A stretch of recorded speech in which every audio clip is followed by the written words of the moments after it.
Watch original photos and videos related to this news by clicking on the link given in the description below the article courtesy.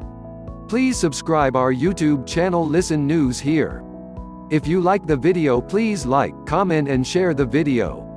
Former astronaut Al Worden, who orbited the Moon and performed the first spacewalk in deep space in 1971, died Wednesday in Texas. He was 88. Born February 7, 1932, in Jackson, Michigan, Worden graduated from United States Military Academy at West Point in 1955 and entered the U.S. Air Force. He was a fighter pilot and test pilot before his selection as a NASA astronaut in 1966. Worden served as command module pilot on the Apollo 15 mission. His crewmates, Commander David Scott and lunar module pilot Jim Irwin, landed on the Moon while Worden flew the Apollo command module solo for 3 days. During his time alone in lunar orbit, Worden controlled sharp-eyed cameras and other scientific instruments carried to the Moon for the first time on Apollo 15. Worden's wide-area geologic surveys from orbit complemented the work of Scott and Irwin on the lunar surface. Scott and Irwin landed the Apollo 15 lunar module, named Falcon, on a lava plain near a towering mountain range and a deep channel-like valley named Hadley Rill. The landing site was perhaps the most spectacular moonscape visited on any of the Apollo missions. Worden remained behind in the command module, named Endeavour, to operate a suite of scientific cameras and sensors housed in an instrument bay outside the spacecraft. Apollo 15 was the first of 3 J-type missions flown to the Moon before the Apollo lunar missions ended in 1972.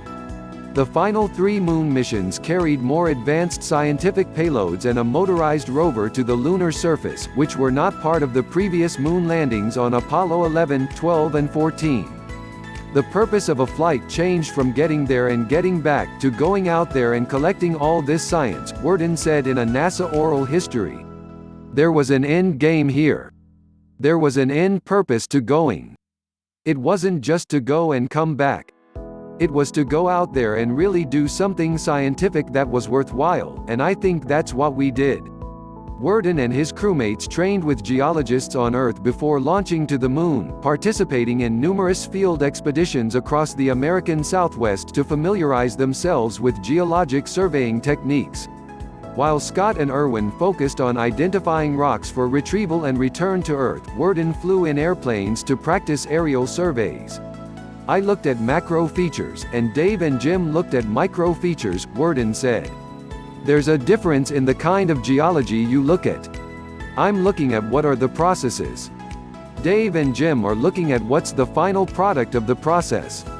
Along with multiple spectrometers, a laser altimeter and a small subsatellite, the Apollo 15 command module carried a mapping camera and panoramic camera. The mapping camera was a modified military spy camera.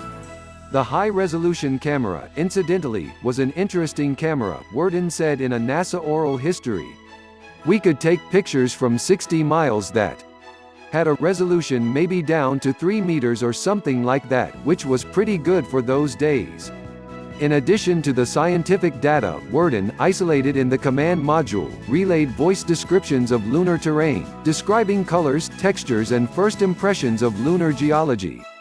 Worden was trained by Farouk El-Baz, an Egyptian-American geologist who worked for Belcom, a division of AT&T contracted to provide technical assistance to NASA during the Apollo program. Farouk had me trained to look for evidences of volcanic activity, Worden said in a 2017 panel discussion with El-Baz at the Massachusetts Institute of Technology. Back in those days, the geologists that we trained with were still arguing about whether the features on the Moon were made by meteor impacts or volcanic activity. El-Baz, now 82, was secretary of the Apollo Landing Site Selection Committee, and observations from Apollo 15 helped scientists push to send Apollo 17, the program's final lunar landing, to a different location on the Moon named Taurus Littrow. We looked for volcanic activity and took high-resolution pictures of it, Worden said. Farouk jumped on it and everybody looked at it, and as a result of that they actually changed the landing site of Apollo 17 to go there. So there was some real value in observational work that we actually found the volcanic activity. In 2017, Elbaz said Worden separated himself from many of his Apollo-era astronaut peers by his scientific acumen. Most of the crews had absolutely no knowledge of the Earth, or geology, or the environment, or any of that, Elbaz said in 2017. So Al would come and absorb it all, and communicate with me, and ask me questions out, how do you know this, why do you say that? So he really absorbed the whole thing, and for that, he became the best observer from orbit, Elbaz said. He would look from the spacecraft all the way to the surface of the moon, and then he would pick up tiny little objects, differences in color, differences in texture, and he would convey them right away, knowing that we were waiting for that. Once Scott and Irwin rejoined Worden in lunar orbit, the trio headed back to Ear, but one more major mission remained before re-entry. Worden suited up in a spacesuit and went outside the Apollo spacecraft to retrieve film canisters from the mapping and panoramic cameras. It was the first time an astronaut had performed a spacewalk in deep space, between the Earth and the Moon. It's sort of a unique perspective, Worden said of the spacewalk. I did have a chance to stand up on the outside and look. I could see the Moon and the Earth at the same time, and if you're on Earth, you can't do that, Worden said. If you're on the Moon, you can't do that. It's a very unique place to be. Soon after they returned to Earth, unauthorized postal covers carried to the Moon on Apollo 15 were sold on the commercial market. A backlash prompted NASA to discipline the Apollo 15 crew, and none of the astronauts ever flew in space again. Irwin died of a heart attack in 1991. Worden said Scott, the mission's commander who is now 87, was responsible for the scandal. There was nothing in my suit or in my kit or anywhere around me that had not been approved by Dickie Slayton, director of NASA's Flight Crew Operations, he said.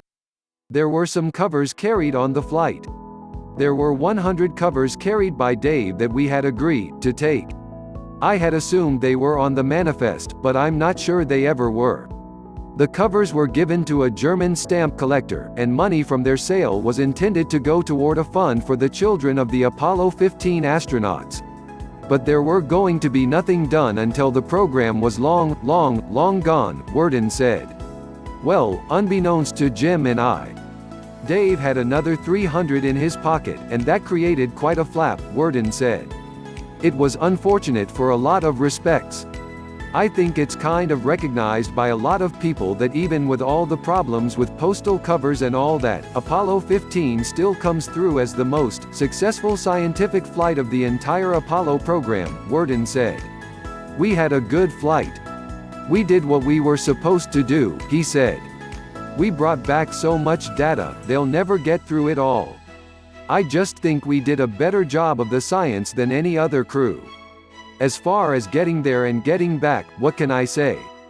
We had so few problems that it was like flying to LA.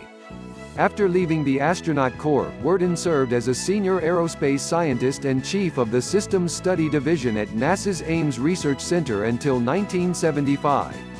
He then moved on to a career as an executive in the aerospace and aviation industry. He never thought of his flight to the Moon as the high point of his life. Yes, the flight was a high, but it was a high in a kind of different way, and I would not say that it was the high point of my life, he said. I think there are other things in my life that I consider more significant from an intellectual standpoint. Even losing something sometimes is more significant, Worden said. I ran for the U.S. Congress in 1982 down in Florida, and I lost, but that was a very significant thing for me. I thought that was one of my better attempts at something.